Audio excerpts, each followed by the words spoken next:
நீங்க பண்ண தவறுலாம் யாராவது தண்டனை கொடுத்தீங்களா? நான் குழந்தை வந்து விழுந்திருக்கிறேன் சார். எனக்கு இது ஸ்டாப் இப்பதான் ஒரே நிமிஷம். இப்பதான் இது வேற மாதிரி போகுது. இப்பதான் இந்த உலகத்தை பார்க்க விரும்புறேன்.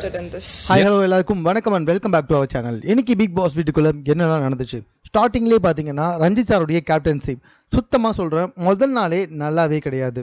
கேப்டன்சி எடுத்த உடனே நிறைய பேசினார். உங்கள் காலுக்கு நான் செருப்பாக இருப்பேன், இந்த வாரமே ஒரு அன்பு வாரமாக இருக்கட்டும், இந்த வாரத்தில் வந்துட்டு அன்பை பொழியணும் அப்படின்னு சொல்லிட்டு கேப்டன்சி அன்பை கொடுக்கணும் தான், இல்லைன்னு சொல்ல. பட் ஆனால் ஒரு தலைவன் அப்படின்றவங்க மற்றவர்கள் வந்துட்டு தவறான வழியில் போகிறப்ப அவங்கள சரியான வழிக்கு நடத்தி கொண்டு போகணும், அதுதான் ஒரு தலைவன். ஆனால் இவர் என்ன சொல்கிறாரு, உங்கள் காலுக்கு செருப்பாக இருப்பேன், உங்களை பேச விடுவேன் அப்படின்னு சொல்லிட்டு கிட்டத்தட்ட 64 நாளாக நீங்கள் எதுவுமே பண்ணல ரஞ்சித் சார். இப்போவுமே வந்துட்டு பார்த்தீங்கன்னா நீங்கள் பேசுறது ரொம்பவே அபத்தமாக இருக்குது. ஒரு கேப்டன் மாதிரியே தெரியல, பேசுறது ஒரு பழம் மாதிரி தான் வந்துட்டு தெரியுது. பிக் பாஸில் இந்த மாதிரி ஒரு கேப்டன் இருக்கிறதுக்கு வாய்ப்பே கிடையாது. கேப்டன் அப்படின்றவங்க சட்டங்களை வகுக்கணும், ரூல்ஸ் எல்லாம் வந்து நெறிப்படுத்தணும், ரூல்ஸை யாரும் மீறாமல் பார்த்துக்கணும். இவர் என்னடானா செல்லம் அப்படின்றாரு, அன்பை வந்துட்டு கொடுக்கணும், அன்பாகவே இருக்கணும், உங்கள் காலுக்கு நான் செருப்பாக இருப்பேன். இதெல்லாம் வந்துட்டு சத்தியமாக ஏதோ ஓட்டு கேட்க வர அரசியல்வாதிங்க மாதிரியே இருந்து வந்துக்கிட்டு இருக்கு. பார்க்கறதுக்கு நல்லாவே இல்லை. நல்லவேளை மஞ்சரி நடுவில் இருந்து இதை ஸ்டாப் பண்ணாங்க. ஆக்சுவலாக இது எதனால் வந்துச்சு அப்படின்னு சொல்லி பார்த்தீங்கன்னா, அருண் வந்துட்டு பேச ஆரம்பித்தார். அதாவது கிச்சன் டீமை பொறுத்த வரைக்கும் ஆட்கள் அதிகமாக வேண்டாம் அப்படின்னு. இதுக்கு காரணம் என்ன அப்படின்னு நம்மளை கேட்கும்பொழுது, ஆட்கள் கம்மியாயிட்டாங்க, அதனால் கிச்சன் டீமில் ஓரளவுக்கு குறைந்த ஆட்கள் இருந்தால் போதும், ஆனால் இந்த வீடு கம்மியாகாது, அதே மாதிரி தான் அதே அளவில் தான் இருக்கும், அதனால் இந்த வீட்டை க்ளீன் பண்ணுறதுக்கு அந்த அதிகமான ஆளுகளை கொடுங்க அப்படின்ற மாதிரி கேட்க, ஸோ முத்துவும் தீபக் சாரும் எழுந்து அந்த இடத்துல வந்துட்டு ஆர்கியூமெண்ட்டுக்கு வராங்க.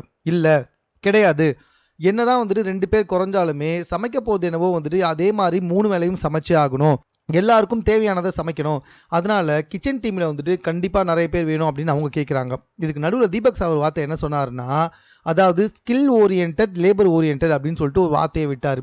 அதுக்கான அர்த்தம் நமக்கே நல்லா தெரியும்னு நினைக்கிறேன். அதாவது ஸ்கில் ஓரியன்ட், கண்டிப்பாக சமையலை சமைக்கிறவங்க வந்துட்டு கொஞ்சம் நாலேஜபிளாக இருக்கணும், சமைக்க தெரிந்தவர்களாக இருக்கணும். அப்படி தெரியலனா டெஃபினட்டாக பார்த்தீங்கன்னா மொத்த சமையலுமே வந்துட்டு வேஸ்ட் ஆகிடும், கிராசரிஸும் வேஸ்ட் ஆகிடும். இங்கே கொடுக்க போகிற கிராசரிஸே ரொம்ப கம்மி தான். சமையலில் அதிகமாக உப்பு சேர்ந்துச்சுன்னா அந்த இடத்துல இருக்க 15 பேருமே சாப்பிட முடியாது. ஆனால் வீட்டை பெருக்கிறதையோ இல்லைனா க்ளீனிங் பண்ணுறதையோ இன்னொருத்தர் வந்துட்டு அந்த டைமில் வந்து சேர்த்து செஞ்சுக்கலாம் அதிகமாக இருந்துச்சுன்னா. அப்படி இல்லைனா ஒழுங்காக செய்யலைன்னா மறுபடியும் கூட செய்யலாம். பட் சமையலை பொறுத்த வரைக்கும் மறுபடியும் செஞ்சால் கிராசரிஸ் அதிகமாக வேஸ்ட் ஆகும். இதை முத்து அண்ட் தீபக் தெளிவாகவே வந்துட்டு சொன்னாங்க. இதை தீபக் சார் ஸ்கில் ஓரியன்ட் சொன்னார், உடனே எடுத்துக்கிட்டாருப்பா அருண். அந்த இடத்துல அவர் பேசணும் அப்படின்றதுக்காக பேசின மாதிரி தான் இருந்துச்சு. இதை முத்துவுமே அதுக்கப்புறமா கொஞ்சம் நேரம் கழித்து சொன்னார். அதாவது அந்த இடத்துல ஏதாச்சும் பேசணும், தான் வச்ச பாயிண்ட்டை வந்துட்டு அந்த இடத்துல வந்துட்டு எடுத்துகிட்டு வந்து வைக்கணும் அப்படின்றதுக்காகவே என்னென்னவோ பேச ஆரம்பிச்சிட்டாரு அருண் அவர்கள். அதுலேயும் ரொம்ப தெளிவாக சொல்லணும்னா, ஸ்கில் ஓரியன்ட் சொல்கிறீங்க, அதுக்கப்புறம் லேபர் ஓரியன்ட் சொல்கிறீங்க, அப்போ என்ன சமையல் கட்டில் இருக்கவங்க தான் முக்கியமா, பாத்ரூம் க்ளீன் பண்ணுறவங்கன்னா கேவலமா அப்படின்ற மாதிரி கொண்டு வந்துட்டார். யோ எதுக்கு எதையா கொண்டு வந்துக்கிட்டு இருக்க? ஒரு பேச வந்ததே வேறையா, பாத்ரூம் க்ளீன் பண்ணுறது வந்துட்டு இன்னும் 2 பேர், அதாவது 3 பேர் பண்ணலாம்யா, ஒருத்தர் போனால் இன்னொருத்தர் அப்படியே மாற்றி பண்ணிக்கலாம். வீடை க்ளீன் பண்ணுறவங்க அப்படி தான். ஆனால் சமைக்க தெரிஞ்சவங்க ஓரளவுக்கு அதிகமாக இருக்கணும், ஸ்கில் ஓரியன்டாக இருக்கணும், அப்போ தான் அது வந்துட்டு கரெக்டாக சமைக்க முடியும் அப்படின்னு சொல்ல வந்ததை அருண் என்னவோ வந்துட்டு இல்லை நீங்கள் தான் இம்பார்ட்டண்ட்டு, சமைக்கிறவங்க தான் இம்பார்ட்டண்ட்டு அப்படின்ற மாதிரிலாம் பேசுகிறீங்களே. ஆமாம், சமைக்கிறவங்க இம்பார்ட்டன்ட் தான், நீ டாஸ்க் விளையாடுற, பெருக்கிட்டு வந்து சாப்பிட தானே செய்யணும். பாத்ரூம் க்ளீனும் வீடு பெருக்கிறதுமே இம்பார்ட்டன்ட் தான், இல்லைன்னு சொல்லலை. ஆனால் அதை ஒருத்தர் மாற்றி ஒருத்தர் யார் வேணாலும் செஞ்சுக்கலாம்யா, அந்த 15 பேரில் யார் வேணாலும் செஞ்சுக்கலாம். ஆனால் சமைக்கிறதை பொறுத்த வரைக்கும் சமைக்க தெரிஞ்சவங்க தானே சமைக்க முடியும், அவங்க தான் கிராசரிஸை ஒழுங்காக கையாளுவாங்க, ஒழுங்காக சமையல் செய்வாங்க, ஒழுங்காக மற்றவங்களுக்கு சாப்பாடும் போட முடியும். அருண் இதை புரிஞ்சிக்காம என்னென்னவோ பேசணும் அப்படின்ற ஒரே காரணத்துக்காக என்னென்னவோ பேச ஆரம்பிச்சாங்க. இது வந்துட்டு கொஞ்சம் பெரிய லெவலில் போயிடுச்சு. இது பத்தாதுன்னு விஷால் என்ன பண்ணிட்டாருன்னா, நாங்களாம் லேபர் ஓரியன்டில் எங்களோட லேபர் விஷயம் அப்படின்ற மாதிரி பேசும்பொழுது கண்டிப்பாக அது வெளியே போய் தவறாக சேருவதற்கு வாய்ப்பு இருக்குது அப்படின்னு சொல்லிட்டு தீபக் மறுபடியும் எழுந்து, இங்கே பாருங்கள், இந்த ஸ்கில் ஓரியன்ட் லேபர் ஓரியன்ட் அப்படின்னா என்னன்னு தெரியாமல் பேசிட்டு உட்காந்துட்டு இருக்காதீங்க, இது வெளியே வேறு மாதிரி போய் சேர்ந்துடும், அதோடைய கான்சிக்வன்சஸை நீங்கள் வந்துட்டு ஃபேஸ் பண்ணுறதா இருந்தால் பேசுங்க, நானும் ஃபேஸ் பண்ணிக்கிறேன், ஆனால் இதை விளையாட்டாக யாரும் எடுத்துக்க வேண்டாம் அப்படின்ற மாதிரி சொல்கிறாரு. இவ்வளோ நடந்துக்கிட்டு இருக்கு, அங்கே ஒரு மிகப்பெரிய பிரச்சனையாக போயிட்டுருக்கு. அருண் கத்த, ஜாக்லின் எழுந்து பேச, அட் த சேம் டைம் வந்துட்டு பார்த்தீங்கன்னா தீபக் பேச, முத்து பேச, எல்லாருமே எழுந்து பேசிக்கிட்டு இருக்காங்க.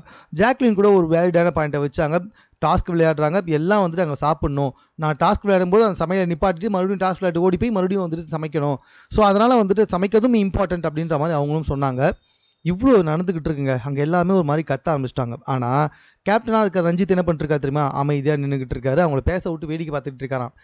ஆக்சுவலாக உனக்கு ஒன்றுமே தெரியல, நீ வந்துட்டு அங்கே எப்படி பாயிண்ட் பேசணும்னு தெரியல, நீ யார் பக்கம் பேசணும்னு தெரியல, கேப்டனாக ஒரு முடிவெடுக்கவும் உனக்கு தெரியல, எதை எப்படி கண்ட்ரோல் பண்ணணும்னு உனக்கு தெரியல. தர்ஷிகா என்ன பண்ணாங்கன்னா உடனே எழுந்து வந்து, ஸோ கேப்டன் இந்த இடத்துல வந்துட்டு மற்றவங்கள கண்ட்ரோல் பண்ண தவறிட்டாரு, அதனால் நான் இந்த முட்டையை உடைக்கிறேன் அப்படின்னு சொல்லிட்டு வந்தார். அதாவது கேப்டனாக இருக்க ரஞ்சித் அவர்கள் 3 முட்டை கொடுக்கப்பட்டிருக்கு. அந்த முட்டையை உடைச்சிட்டாங்கன்னா அவர் வந்துட்டு கேப்டனாக இருப்பதற்கு தகுதி இல்லை அப்படின்னு சொல்லிட்டு அந்த பதவியிலேருந்து இறக்கப்படுவார். ஸோ அதிலிருந்து ஒரு முட்டையை எடுத்து தர்ஷிகா அவர்கள் உடைக்க போயிட்டாங்க. அதுக்கு அவங்க சொன்ன காரணமும் கரெக்டாக தான் இருந்துச்சு. இந்த இடத்துல ஒரு ஆர்கியூமெண்ட் போச்சு, ஆர்கியூமெண்ட் டிபேட்டாக மாறிச்சு. அதுக்கப்புறமா எல்லாருமே ஒரு மாதிரி கத்த ஆரம்பித்தாங்க. ஆனால் கேப்டன் யாரையுமே கண்ட்ரோல் பண்ணவே இல்லை. கேப்டன் ஒருவரை கண்ட்ரோல் பண்ணி இருக்கணும், பட் ஆனால் கண்ட்ரோல் பண்ணவே இல்லை. அவர் அளவுக்கு மீறி வந்துட்டு பேச விட்டு வேடிக்கை பார்த்துக்கிட்டே இருக்காரு. அது ஒரு இடத்த தாண்டும் போதும் அதை வந்து நிப்பாட்டவே இல்லை. அதனால் இந்த முட்டையை உடைக்கணும்னு அவங்க சொன்ன பாயிண்ட் கரெக்டாக தான் இருந்துச்சு.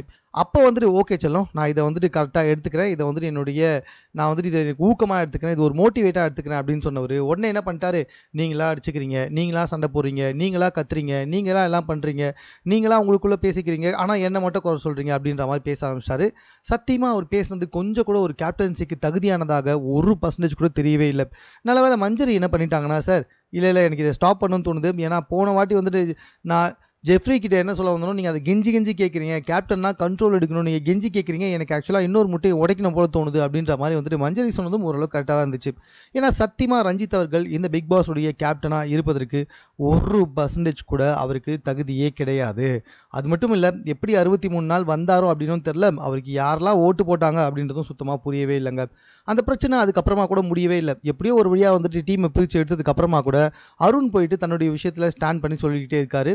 ஸோ ஸ்கில் ஓரியன்ட் பேசக்கூடாது, லேபர் ஓரியன்ட் பேசக்கூடாது, அப்படின்னா லேபர்னா கம்மியா, இந்த இடத்துல இவ்வளோ பேர் நாங்கள் பெருக்கணும், டாஸ்க் விளையாட்டு வந்து இந்த இடத்த ஃபுல்லாக பெருக்கிட்டு அதுக்கப்புறமா குளிச்சுட்டு வந்தால் நாங்கள் சாப்பிட்றோம், ஸோ எனக்கு வந்து அது ஸ்கில்லாம் தெரியல, வெங்காயம் அரிஞ்சு கொடுக்குறதுலாம் வந்துட்டு ஸ்கில்லா அப்படின்றாரு. யோ, வெங்காயம் அரியுதும் ஸ்கில்லு தான்யா, தக்காளி அரியுதுமே ஸ்கில்லு தான்யா, சமையலுக்கு எது பண்ணாலும் அது ஸ்கில்லு தான். ஏன்னா ஒருத்தவங்க நம்ம சமைக்க அதை சாப்பிட போகிறாங்க, அது நல்லா இருக்கோ இல்லையோ அதை சாப்பிட போகிறாங்க, அது அவங்க உடம்புக்கு எதுவுமே செஞ்சிடக்கூடாது. ஸோ அந்த மாதிரி சமைக்கணும் அப்படின்றது வந்துட்டு ஒரு ஸ்கில்லு தான், புரியுதா? பாத்ரூம் கிளீனிங், தென் வந்துட்டு வீடை க்ளீன் பண்ணுறது எல்லாமே வந்துட்டு க்ளீனிங்கில் வரும். ஆனால் சாப்பிட்றதுன்றது நம்ம ஹெல்த் இஷ்யூஸில் வருது. ஸோ அது ரொம்ப இம்பார்ட்டன்ட் தெரியாமல் மறுபடியும் வந்துட்டு அருண் அதை பேசிக்கிட்டே இருக்காரு. இந்த பக்கம் முத்து தெளிவாக சொல்கிறாரு, இல்லை அவன் காலையில் வந்துட்டு ஏதோ பேசணுன்றதுக்காக பேசினா தான் தெரிஞ்சுது, அவன் வந்துட்டு ஏதோ பாயிண்டெல்லாம் பேசின மாதிரிலாம் தெரியல அப்படின்ற மாதிரி ரொம்பவே வந்துட்டு தெளிவாக சொல்லிட்டாங்க. இந்த விஷயம் ஒரு வழியாக முடிஞ்சதுக்கப்புறமா பவித்ரா வந்துட்டு தர்ஷிகா கிட்ட போய் பேசுகிறாங்க. என்ன மேட்ரு அப்படின்னு சொல்லி பார்த்தீங்கன்னா, உனக்கும் விஷாலுக்கும் நடுவில் என்னையோ போயிட்டுருக்கல, அது பார்க்கறதுக்கு நல்லா இல்லை அப்படின்ற மாதிரி சொல்கிறாங்க. நல்ல மகராசி நல்லா இருப்பாப்பா, நம்ம என்ன நினைக்கிறோமோ அது அப்படியே சொன்னா அப்படின்ற மாதிரி தான் இருந்துச்சு.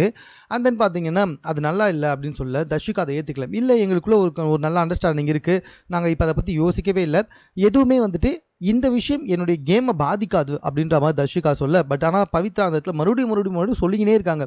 பவித்ரா பொசசிவ் ஆகுறாங்களா, ஒன்று விஷால் மேலேயா இல்லை தர்ஷிகா மேலேயான்னு சுத்தமாக புரியவே இல்லை. தர்ஷிகா விஷால் கூட பேசுறது பவித்ராவுக்கு சுத்தமாக பிடிக்கல. அது விஷால் மேலே இருக்க லவ்வால கிடையாது, எங்கடா தன்னுடைய ஃப்ரெண்டு தர்ஷிகா தன்னை விட்டு போயிட போகிற அளவு தனக்கான ஸ்பேஸ் அவகிட்ட கிடைக்காம போயிட போதோ அப்படின்ற கடுப்பில் தான் அவங்க அப்படி பேசிக்கிட்டே இருக்காங்க. மறுபடியும் நீ எதை வச்சு சொல்கிற, ஏன் அப்படி சொல்கிறன்னு சொல்லிட்டு தர்ஷிகா கேட்டே இருக்க. பவித்ரா அதே தான் சொல்லிட்டே இருக்காங்க. இல்லை, நீ வந்துட்டு கேம் வந்துட்டு உன்னை அஃபெக்ட் ஆகுது, அதே மாதிரி நீ வந்துட்டு எதுக்காக அவனுக்கு பெஸ்ட்டு பர்ஃபார்மர் கொடுத்த, அது சம்மந்தமே இல்லாமல் இருந்துச்சு, அப்படி இப்படின்ட்டு போட்டு தாக்குன்னு தாக்கிட்டே இருக்காங்க தர்ஷிகாவை. தர்ஷிகா ஒரு கட்டத்தில் வந்துட்டு பவித்ரா பேசுறதை கேட்கக்கூட விருப்பமே படலை. ஸோ பவித்ரா பாட்டு பேசிக்கிட்டே இருக்காங்க. ஸோ இங்கே வந்து நம்ம விளையாட தான் வந்திருக்கோம், இங்கே யாரையும் கண்ட்ரோல்லாம் பண்ண முடியாது, யாருக்கும் அட்வைஸ்லாம் பண்ண முடியாது, ஆனால் நீங்கள் 2 பேர் ஒன்று பண்ணிகிட்டு இருக்கீங்கல்ல, அது வந்துட்டு உங்கள் இந்த கேம் அஃபெக்ட் பண்ணுறது உனக்கு தெரியுதா, நீ 2 வாரமாக சரியாகவே விளையாடல அப்படி இப்படின்னு சொல்லிட்டு அவங்க பயங்கரமாக பேசிக்கிட்டே இருக்காங்க. தர்ஷிகா ஒரு கடத்துக்கு மேலே மூஞ்சியே திருப்பிக்கிட்டு, நீ ஏதாவது பேசிட்டு போ, நான் அப்படியே கேட்டு உட்காந்துக்கிட்டே இருக்கேன் அப்படின்ற மாதிரி ஒரு அட்டிடியூடுக்கு போயிட்டாங்க. பவித்ரா பாட்டு பேசிக்கிட்டே இருந்தாங்க, ரொம்ப நேரம் பேசினாங்க. எனக்கு தெரிஞ்சு இந்த கான்வர்சேஷனே கிட்டத்தட்ட ஒரு 15 நிமிஷத்துக்கு மேலே போய்கிட்டே இருந்துச்சுன்னா பார்த்துக்கோங்களேன்.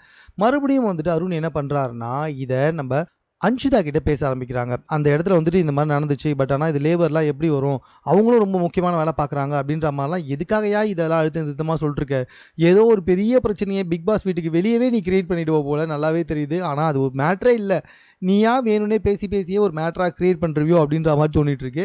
இதுக்கு நடுவில் ரயான் வந்தார். ரயான் வந்து கேட்டது தான் சரியான மேட்ரு. அதாவது நீங்கள் அந்த இடத்துல சௌந்தர்யா மார்க் பண்ணிங்கல்ல, சௌந்தர்யா மாதிரி வந்துட்டு செஞ்சு பேசுனீங்கல்ல அப்படின்ற மாதிரி. அதுக்கு வந்துட்டு அருண், இல்லை அவங்க தான் என்னை மார்க் பண்ணாங்க, அவனுக்கு மூளையே இல்லை, அவனுக்கு முதல்ல புரிய வைங்க அப்படின்ற மாதிரி சொன்னாங்க. அதுக்கு ரயான் சொன்னார், யோ அது வந்துட்டு உனக்கு முன்னாடியே வந்துட்டு நீ பேசின தப்பு, உனக்கு மூளை இல்லை அப்படின்னு சொன்னது, அதுக்கு பேர் மார்க் பண்ணுறது கிடையாதுன்னு சொல்ல, அதுதான் மார்க்கிங்கே அப்படின்ற மாதிரி வந்துட்டு அருணும் சொல்ல. அதுக்கு ரயான் வந்துட்டு, பாஸ் நீங்கள் தான் பாஸ் கொஞ்சம் கொஞ்ச நாளாக வந்துட்டு வீக்கில் மார்க்கிங் பற்றி சொல்லிட்டுருக்கீங்க. ஒருவரை மாதிரி அப்படியே செஞ்சு காமிச்சு அவர் வெறுப்பேற்ற தான் மார்க்கிங் அப்படின்ற மாதிரி நீங்கள் தான் சொல்லிட்டு இருந்தீங்க. இப்போ நீங்களே மாறிட்டு இருக்கீங்க அப்படின்ற மாதிரி வந்துட்டு மறுபடியும் ரயான் கேட்க வசமாக சிக்கிக்கிட்டார். ஒரு கொக்கியில் மீன் மாட்டின மாதிரி வந்துட்டு வசமாக மாட்டிக்கிட்டார் அருண். அது ரொம்ப தெளிவாகவே தெரிஞ்சிச்சு. ஆனால் அது அவர் ஒத்துக்கவே இல்லை. கடைசியில் முத்து உள்ளே போந்து அருண் நீங்கள் பாருங்கள், இந்த வீட்டில் நீங்கள் நிறைய பேர் கூட வந்துட்டு ஆர்குமெண்ட் போயிட்டு இருக்கும்போது தேவையில்லாமல் ப்ரோவோக் ஆகி நீங்கள் தான் மற்றவங்கள மார்க் பண்ணிருக்கீங்க. அதை புரிஞ்சுக்கிட்டா நல்லது. முதல்ல வந்துட்டு ஆர்குமெண்ட்டில் ப்ரோவோக் ஆகாதீங்க அப்படின்ற மாதிரி உடனே அதுக்கப்புறமா சரி ஓகே விடுப்பா அப்படின்ற மாதிரி போயிட்டாரு நம்மளுடைய அருண். ஸோ இதுக்கப்புறமா என்னாச்சு அப்படின்னு சொல்லி பார்த்தீங்கன்னா நாமினேஷன் ப்ராசஸ் ஸ்டார்ட் ஆச்சு. இந்த முறை நாமினேஷன் ப்ராசஸ் வந்துட்டு எப்பவும் போல நார்மலாக வந்துட்டு கன்ஃபென்ஷன் ரூமுக்குள்ளே போயிட்டு ஆளுக்கு 2 பேரை சொல்லணும் அப்படின்ட்டு தான். பட் ஆனால் இந்த இடத்துல ஒன்று மட்டும் மாறிச்சு. ஸோ நீங்கள் ஒருத்தர் 2 பேரை நாமினேட் பண்ணுறீங்கல்ல, அப்படி நாமினேட் பண்ணும்போது அவங்களுக்கான ஒரு பட்டப்பேரை கொடுக்கணும். ஸோ ஒரே வேர்டில் சொல்லணும். ஸோ அப்படின்ற மாதிரி சொல்லிட்டாங்க. எல்லாமே ஒவ்வொரு வேர்டு வந்துட்டு கொடுக்கப்பட்டுச்சு. அது என்னென்ன வேர்ட்ஸ் அப்படின்னு சொல்லி பார்க்கலாமா? அருணுக்கு வந்துட்டு காரியவாதி மற்றும் ட்விஸ்டர் அப்படின்னு சொல்லிட்டு, சௌந்தர்யாவுக்கு வந்துட்டு இம்சை அரசி புஷ்வானம். சௌந்தர்யா கூடவே எப்போ பார்த்தாலும் சுற்றிக்கிட்டு பேசிக்கிட்டு பின்னாடி சௌந்தர்யாவை போய் குத்தி இம்சை அரசின் சொல்லிட்டு இருக்காரு ஜெஃப்ரி. சரி, ஜாக்லினுக்கு வந்துட்டு பார்த்தீங்கன்னா நடிகை அப்படின்றத அன்ஷிதா கொடுத்தாங்க. எது கொடுத்தாங்கன்னே தெரில. அதுக்கப்புறமா தந்திரவாதியாம். தர்ஷிகாவுக்கு வந்துட்டு விஷ பாட்டில் விஷப்பாம்பு கரெக்டாக இருந்துச்சு. ஜோன் அவுட் கிளி அப்படின்னு ஏன் சொல்கிறாங்கன்னு தான் தெரியல. அது வந்து கொஞ்சம் கூட ஏற்றுக்கிற மாதிரியே இல்லை. விஷால் வந்துட்டு சகுனி மற்றும் சேஃப் கேம் செம்மையான பொருத்தமாக இருந்துச்சு. ரயான் வந்துட்டு ஊமை மற்றும் வெத்து சீனு அப்படின்ற ஒரு பட்டத்தை கொடுத்துருந்தாங்க. பவித்ராவுக்கு வந்துட்டு பாய்சன் மற்றும் ஆமை. சத்யாவுக்கு வந்துட்டு பயந்தாங்கோலி மிக்சர். அன்ஷிதாவுக்கு வந்துட்டு பச்சோந்தி மற்றும் முகமுடி. இப்படிப்பட்ட இதுகள் கொடுக்கப்பட்டிருந்துச்சு. அதன் பின்பு அவங்களுக்கு அந்த பேட்சும் கொடுக்கப்பட்டிருக்கு.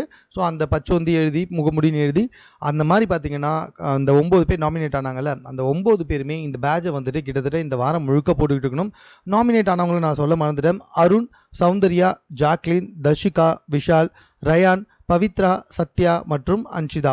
ஸோ இந்த 9 பேர் தான் இந்த வாரம் நாமினேட் ஆகியிருக்காங்க.